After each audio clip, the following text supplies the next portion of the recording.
It's been a good year for butterflies this year, though the soggy weekend, followed by a miserable Monday, won't have done them any favours. And overall, their numbers are declining alarmingly. To mark the start of Save Our Butterflies Week, here's George McGaffin with the charming story of one of our first lepidopterists.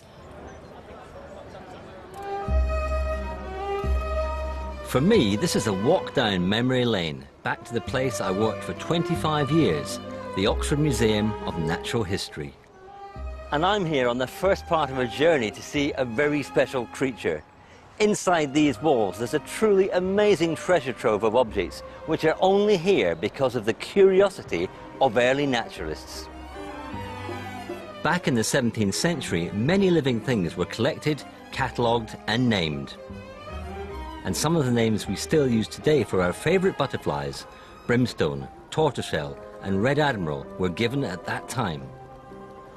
This case contains species of butterflies known as fritillaries for the checkerboard pattern on their wings. And these little fellows here are called Glanville fritillary. One of our rarest butterflies, it was named after Eleanor Glanville, who more than 300 years ago helped to reveal the science and natural history of Britain's butterflies. And did a grateful nation thank her for her efforts?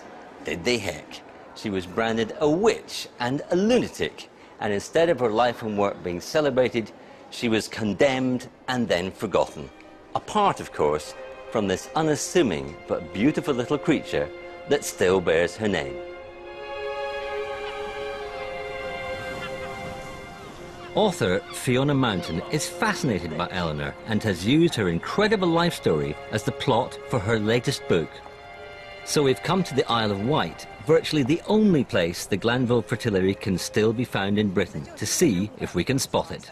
I must confess, I haven't seen this species ever before in the wild. Yeah, no. Well, neither have I. I've spent 3 years learning about Eleanor and writing about her, and I've never actually seen her butterfly at all.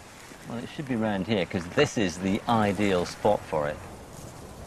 These south-facing cliffs are the perfect habitat for the Glanville fritillary, which likes a warm, sunny climate, as well as nectar-rich plants like red valerian to feed on. There's one there, look! Oh, wow! Look, right there.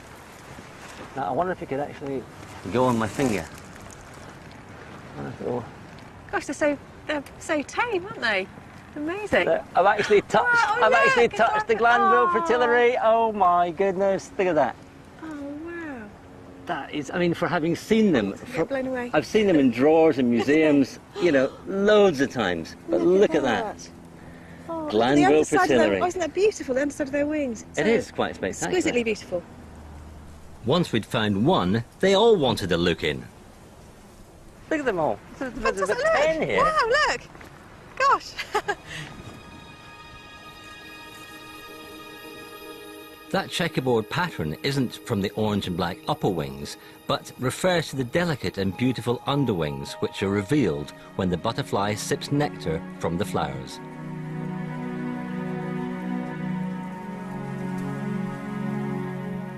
Now, this beautiful insect is named after Eleanor Glanville, about whom I don't know a great deal. Can you fill me in on her? Absolutely. She lived in the 17th century, and she had this real passion for them. But at the time when women, A, weren't supposed to be interested in science and weren't supposed to be interested in insects at all, because butterflies were thought to symbolise the spirits of the dead. Really? Yeah, absolutely. Yeah.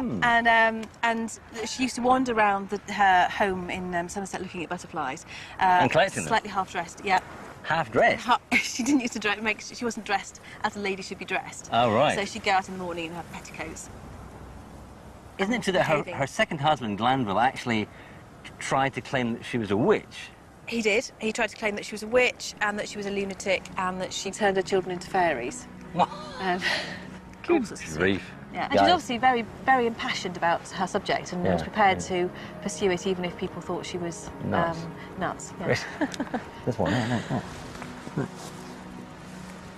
I feel kind of quite a connection, really, because obviously there's no portraits of her in existence. So this is the closest probably I can get to her, and having written about her for 3 years, to see her, to be so near to her butterfly, it's just a real thrill.